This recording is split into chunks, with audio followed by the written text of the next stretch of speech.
It's nothing. Like, guys actually fight. Like, I don't know if you know this, but like guys actually throw fists in football practice sometimes. So there's tension. I've been a part of position battles that aren't the backup quarterback position battle, and there's tension. It doesn't really do anything. It doesn't mean anything. So I think it's nothing. It was clear that neither of them. So Gabriel obviously said something that could be interpreted the way that we're all interpreted. Shedeur had the opportunity to shut it down. He chose not to. I don't care about it, and I think that he doesn't care either, but I don't know. This is not going to get in the way of anything.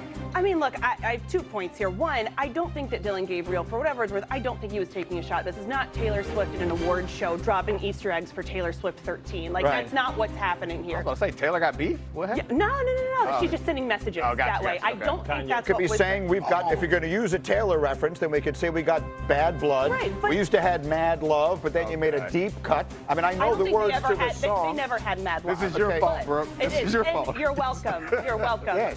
For all the Swifties that are tuning in. Right. But here's the other thing.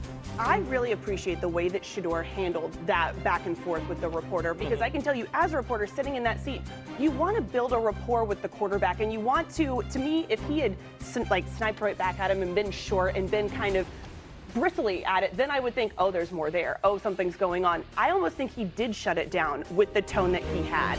Because if he had been, again, curt, then I would think, okay, I need to keep digging. I need to ask more follow-up questions. All right, so Graziano, here's what I want to throw, because you've been there and you've talked to everybody involved, and you have a much better sense than I do of where everyone's head is involved in this situation.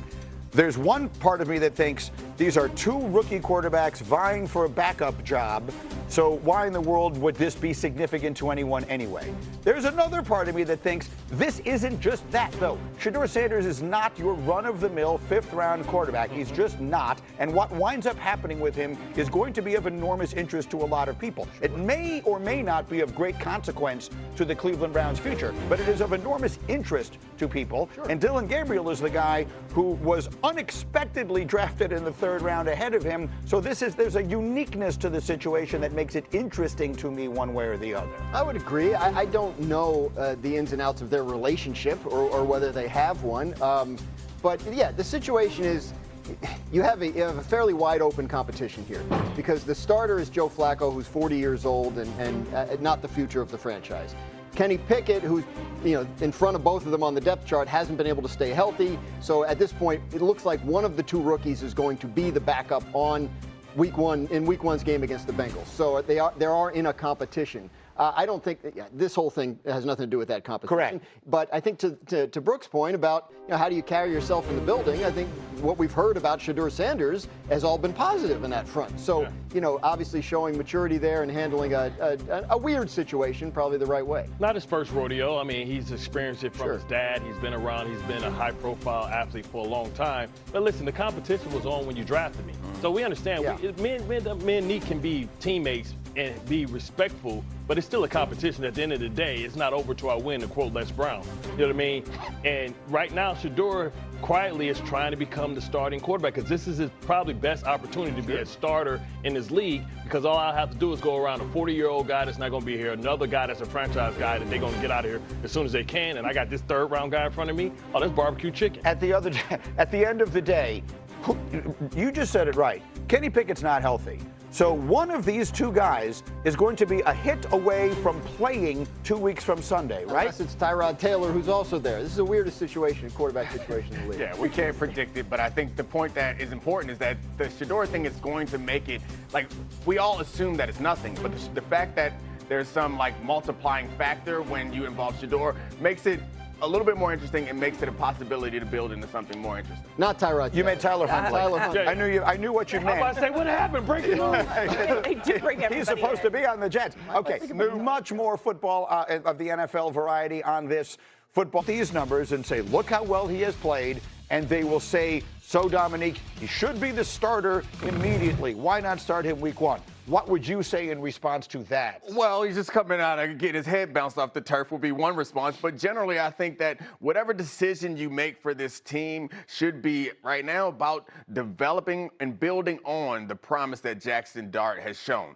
So if starting him week 1 is the best thing for his development, then I'd be all in for that. If trying to find a soft spot in the schedule, which the Giants don't seem like they're going to have very many of this year, if that's the priority, then you should focus towards that. But right now, what he's done so far, I think in practice, they should be throwing the most complicated and complex things possible at him just to test him. Because it's never really a surprise to the coaches and the teammates, the quarterbacks that play well, because they show that they can do it in practice. That first game against the Commanders is an interesting one. The vibes there have not been as good. There's suddenly a lot of people who are questioning them. At the Cowboys, suddenly that may not involve Micah Parsons. You never know what a schedule is actually going to be until the season begins. All of that said, Bart hosts a New York sports talk radio show, so this is obviously a huge topic of conversation.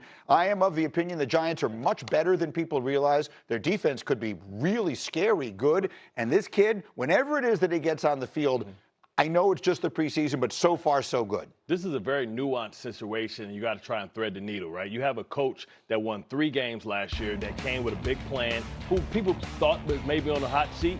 But, when you talk about the Giants and the improvements they made on the defensive side of the ball, Dual Carter, they have, a great defense. They can win that way.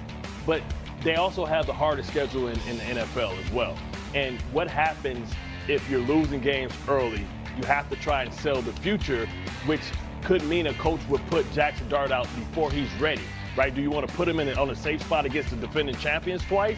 Like, do you want to put him against the Kansas City Chiefs, put him in pressure that way? So it's tough because Daboll has to sell the future, because if the Giants are in the top 5, despite whatever Archie said, senior, it's going to be quarterbacks there that people deem are generational talents. There are a lot of really good quarterbacks in next year's draft. Yeah, there's Lenore Sellers and there's Cade Klubnik. There's a bunch of guys, including maybe Arch Manning. But between now and then, this whole business of the coach being on the hot seat, you know how I feel about that. Yeah. That does not sit well when you were trying to develop a young quarterback. Right, and we don't know the ownership's current thinking on that. Well, I think they won 3 games last year. No, it's not even just that, because I remember being critical of John Mara. He came out and essentially said it, like I'm getting impatient. He said that to Bruce Beck, a very well-known New York sports TV guy. Bruce. No, but you're right. But I mean, that's what, because I was thinking earlier when you were talking about it, is like we're putting him on a hot seat, and that's like a ephemeral thing that it doesn't actually exist. But no, actually, the owner of the team came out, and I remember being very critical of that at the time. It's like, you're not helping. Correct. Yeah, that's fair. And look, we don't know what's going to be at the end of the season, was where I was going next. Like how this compares to how they're going to feel at the end of the season. If the vibes are still good, if they're feeling good about Jackson Dart's trajectory and the trajectory of the franchise in general, then I think, he has nothing to worry about. But at this point, winning games is the only thing that keeps the first-round quarterback off the field. Right? Like Patrick Mahomes in 2017, the Chiefs started 5-0 with Alex Smith. They stayed in first place all year. There was never a reason to change quarterbacks. And so Patrick Mahomes got to sit on the bench. Otherwise, as sure as all rivers flow into the ocean, all first-round picks eventually play, because the team is losing, and that's the easiest change to make that might have an instant impact. And you might as well play him in all of that. He should play whenever is best for him. Brian Daboll is the coach of the Giants.